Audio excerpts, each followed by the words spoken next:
Hi, my name is Lee Dunn, and I run our outreach for international elections here at Google. So you probably said, what does that mean?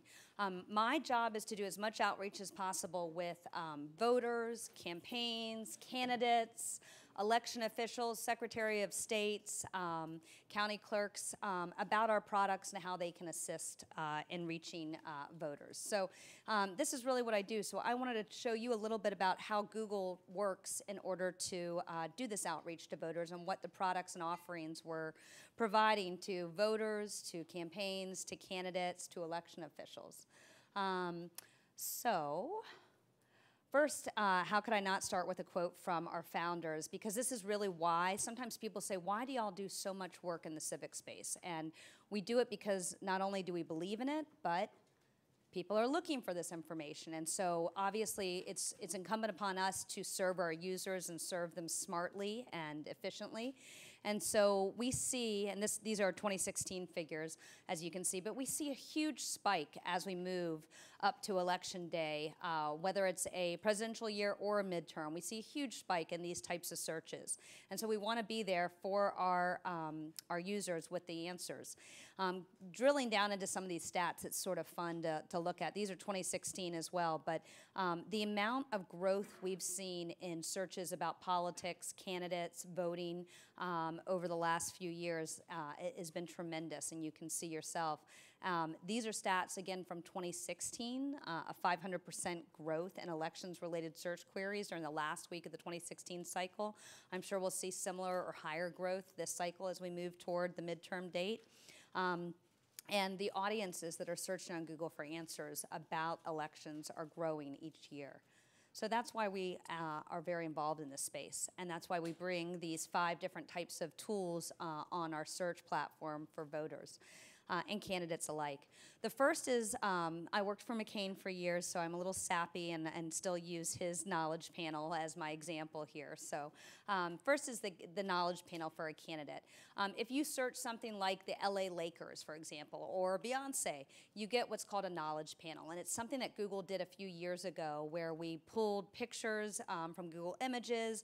We took a short bio from Wikipedia with the relevant biographical information and maybe some snippets from news articles about this entity, and we put in what's called a knowledge panel, which comes to the right if you're on desktop search or comes straight on your phone if you're in mobile search.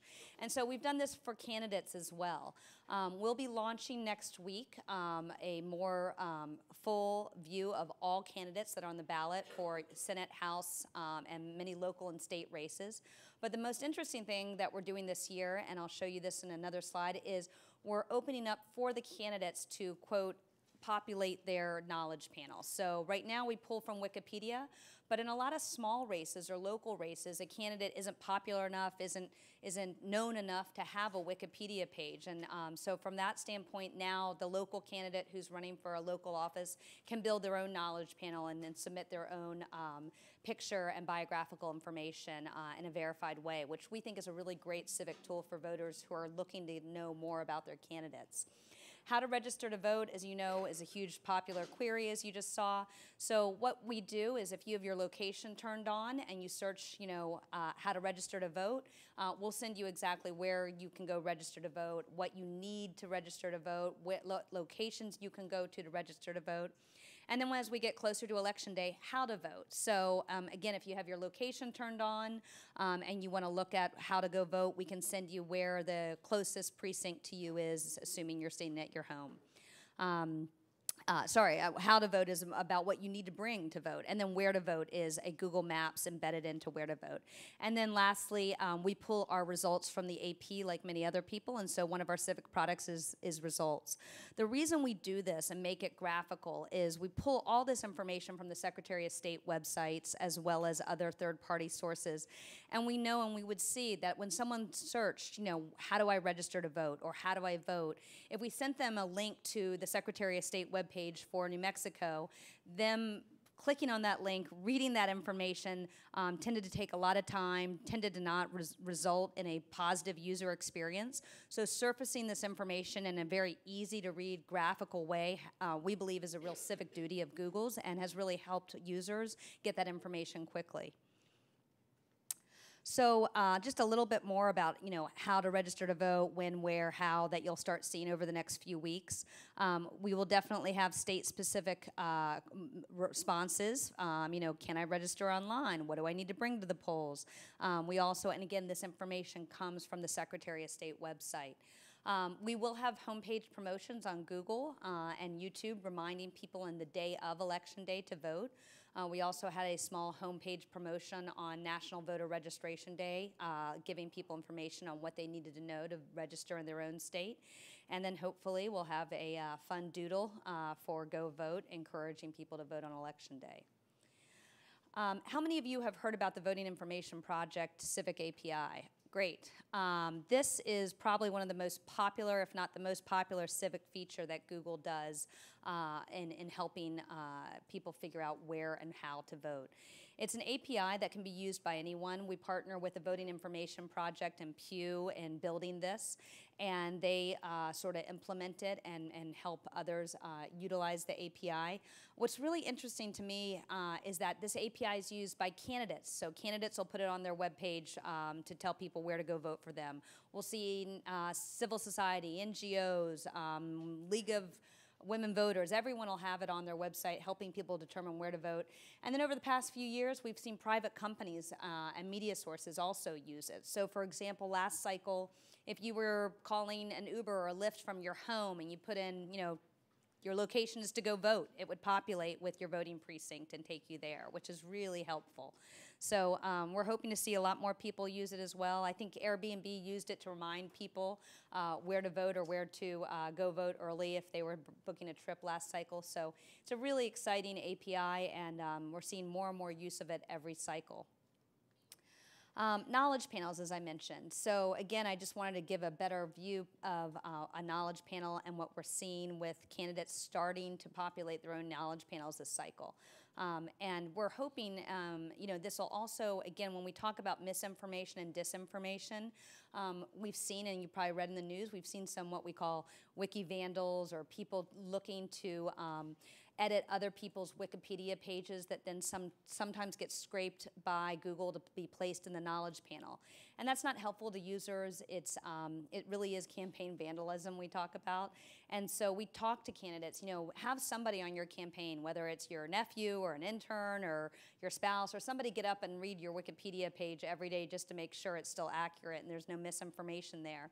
But better yet, now you can claim your knowledge panel and lock it down with your biographical information, and that's what we're hoping that more and more candidates will do this cycle to provide voters with the most reliable information when they're looking to know more about the candidate.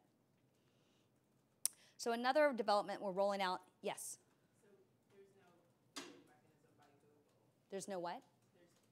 Somebody from Google doesn't actually make sure that those things are accurate or weren't tampered. We work to verify. I mean, it's mostly biographical data, so we usually find it on their website as well. Their campaign, where were they born, their spouse, their children. It's self-populated, and so we work with them to verify it, asking for verifiable sources like their campaign website to point to for this information that they're populating. Yes? On the knowledge panels, I mean, often, there will be like a scandal, say, involving a member of Congress. Yeah. And if the member of Congress is controlling the knowledge panel, it quite very easily be just deleted by them. So what's to prevent that? So it's mostly the biographical information. So Wikipedia could still come under the biographical information. The Wikipedia page will probably still be one of the first search results for them in traditional search as well. Wikipedia is just extremely popular. And so that's why it always rises. As well as if there's a scandal, it's going to be in the news stories as well. And let me go back to the knowledge panel. You can see the knowledge panel also populates the news stories as well on the top there. So unfortunately, there's not really any way to escape today's news or today's scandal.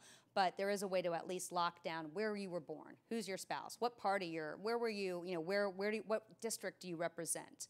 One of the examples was the knowledge panel for the California GOP listed them as the party of Nazism, right? And that was due to Wikipedia vandalism. So, I mean, looking to lock down those very sensible, biographical, factual things. Now, that said, if your scandal's about where you were born, what your kids' names are, we'll have to take a look at that. So priority statements is something we're rolling out in the next week or two for candidates as well. And what this is going to be is, again, when candidates upload their knowledge panel biographical information, we're giving them the ability to put forward 3 priority statements about themselves, their campaign, why they're running. Again, just looking for giving candidates more abilities to get out to voters, who they are, what they're running on, why they should vote for them. And so I sometimes say to candidates, this is some of the best ways to interact with voters. So you'll see us rolling that out with candidates over the next few weeks. It's 3 statements, limited to 140 characters each, and we will be working with candidates to upload those. Yes? Now, are these services widely available to candidates for free, or is there like some sort of... The knowledge panels? Yeah. Oh, no, this is absolutely free. Okay. Yeah, yeah.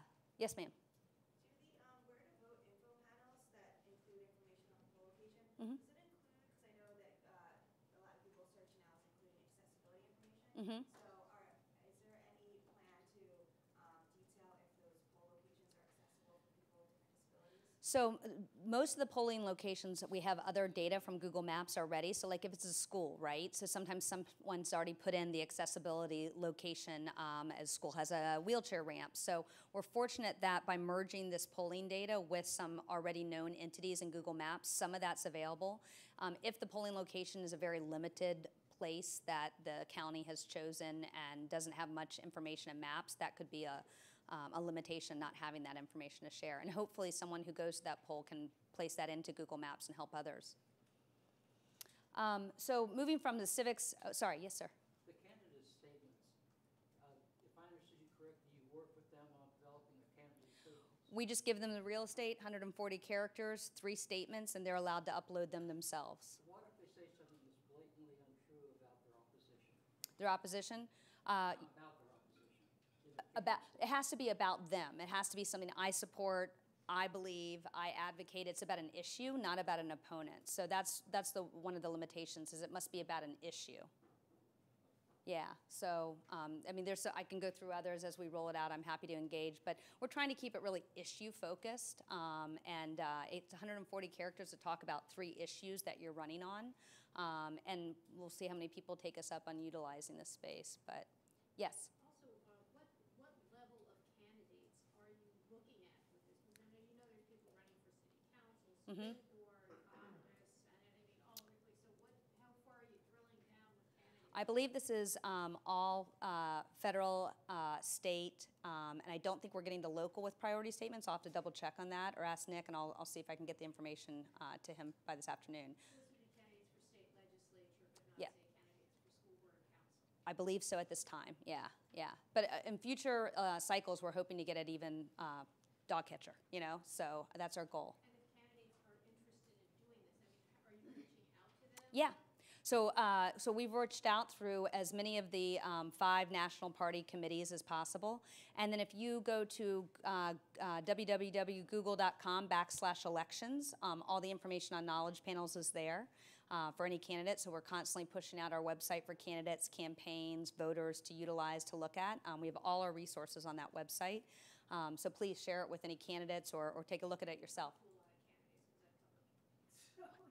Yes, but if you want to look at what we're doing, it's all there. Happy to take any questions. So we're really trying to push out what we're doing on the website and have people interact with it, because obviously we can't reach out to every candidate. But moving on to our security features. So another outreach opportunity that we have and we believe is really talking to candidates, campaigns, secretaries of state, local county election clerks about securing their email, securing their website. And so I won't go through all of this because I think someone's covering APP later. I will say if you're ever covering candidate email security, the biggest thing that we are preaching right now is 2-step verification. How many of you have 2-step verification on your email? Okay, everyone should be raising their hand. The good news is that if you use Yahoo, Outlook, any type of email provider, all you have to do is Google 2-step verification Outlook, 2-step verification Yahoo, 2-step verification Gmail, and it'll take you right to that page. And 2-step is simply this, is that if someone is logging on to your email from a location that's different from where you last logged on, it'll require you to send them a text or send them a special code from a text or another email to verify that it's you. So highly encourage you to Google two-step verification for whatever email you use. It's the simplest and easiest way to secure your email from hacking or phishing. And just to hop in here real quick too, if you stay towards the end of the day today, we're actually going to be doing a whole training on all these various different tools, and we even have two-factor authentication keys here for you in the back of the room. So if you do not currently have two-factor set up, stay to the end. We'll walk you through how to actually get set up, and we have keys for you. So we try to make it as easy as humanly possible for you to get set up with these. Thanks. And if you don't stay for the afternoon, at the very least do two-step, and then if you stay for the afternoon, you get the security key as well, which is an extra layer of protection, especially necessary for journalists in this time. So we're talking to candidates, campaigns, and others about these types of security protocols on email, as well as talking to them about what may be, password management, right? And lastly, one of the other projects we're very proud of is called Project Shield. It's a cybersecurity layer for a website. Anyone can apply. You can Google Project Shield for more information, but we're working with candidates, campaigns, local counties, anyone who's looking for a cybersecurity layer of protection on their website during the campaign season. So again, we do a lot of outreach on our civic products, on our security products, on just understanding organic search, and all sorts of features that Google offers, and best utilization of our tools. So again, we also talk about sometimes with candidates, campaigns, secretaries of state, how to use YouTube to inform voters. So again, lots of different outreach opportunities, but wanted to give you a peek at sort of what we focused on this election cycle with this audience. So thank you. Oh, and lastly, our brochures that we use are in the back, so please feel free to take one on your way out. Thanks so much. So, let me see here. Now go vote, everybody.